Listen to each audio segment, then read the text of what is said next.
All right, folks, welcome in. I'm Jake Ellenbogen, and today I do have news. The Rams have signed a offensive tackle by the name of David Quessenberry.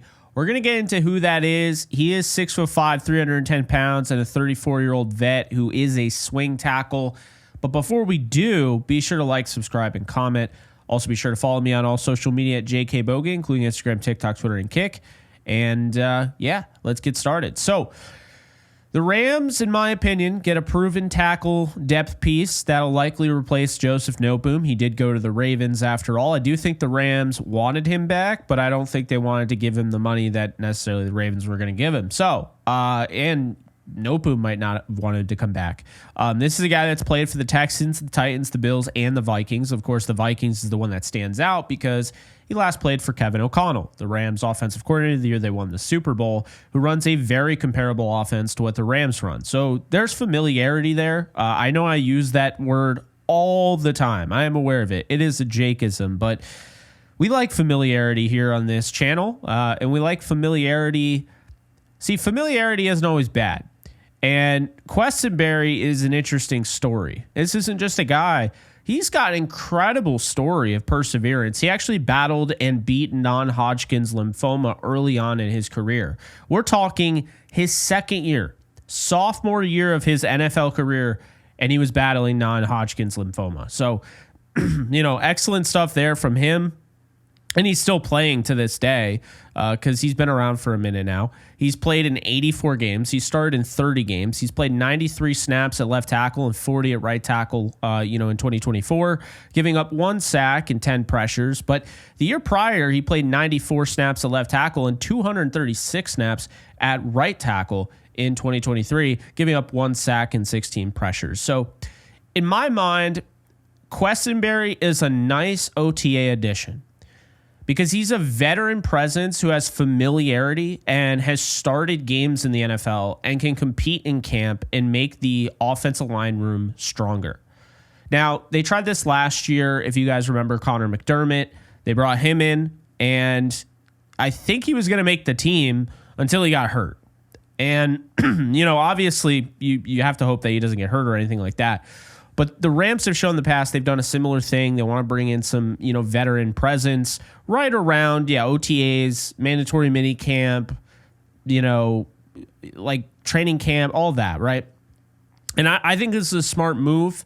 And the reason why I like this idea is because I won't say for sure if I expect Quessenberry to make the roster or not, but I'll say that I appreciate the signing of a 34-year-old with experience in a similar offense.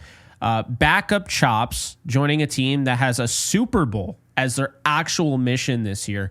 That, to me, is where I like this move a lot, because I think he does move the needle in that sense. I think when you look at Quessenberry, this is somebody that does not need to start, and you're hoping he doesn't start. But if you do need him in a pinch, I think he's good enough to feel okay about it, right?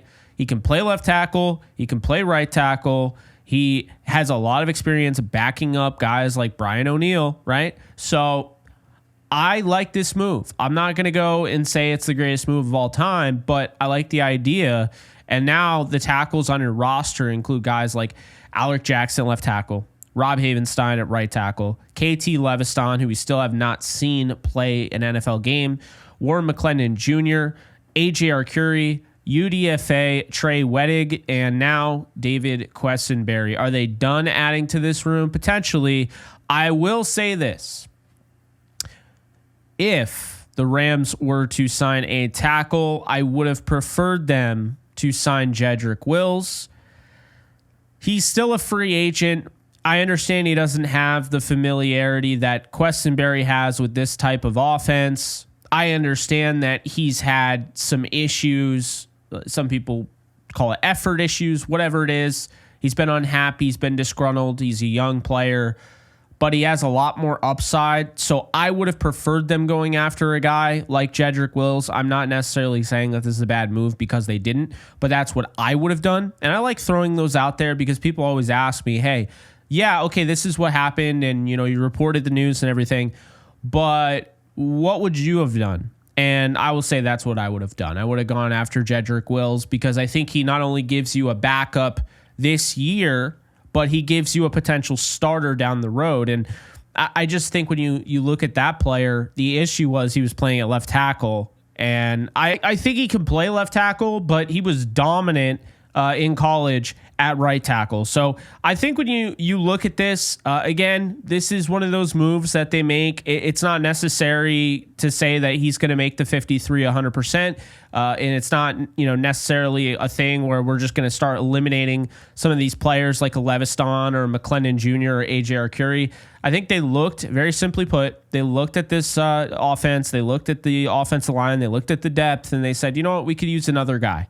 And that's where they decided to go with this. So, that's David Quessenberry. Again, really cool story and really happy for him because that could not have been easy navigating through, those bumps in the road and more than a bump in the road. But that's what he turned it into. He's made a little career out of it, a good career out of it, a long-term career. And we're going to see, what he ends up bringing to the Rams. Now, again, you don't want to see him because that would mean somebody went down. But this is definitely good depth to have. And he was on the Vikings. So the Vikings have been a good team the last 2 years. It's not like he was starting for a bad team or backing up a bad team. He was on a good team. He was on a good team with obviously a coach that, again, runs a similar ship. So, that's him. I'll let you guys know and I'll keep you guys posted on other news that comes down the pipeline. But the Rams have added swing tackle David Quessenberry, and we're going to find out what he's made of, and we're going to find out who makes this roster because it's going to be a tough roster to make. And this is ultimately why I believe that they didn't, spend a ton, with the draft capital. They didn't, go quantity. They went quality with only 6. They're probably going to bring in some UDFAs. They always keep UDFAs, at least 1 or 2. And then we'll see. So that's going to do it for me, guys. Be sure to like, subscribe, and comment. Follow me on all social media at JKBogan. And I'll see you guys in the next video. Take care, folks. Later.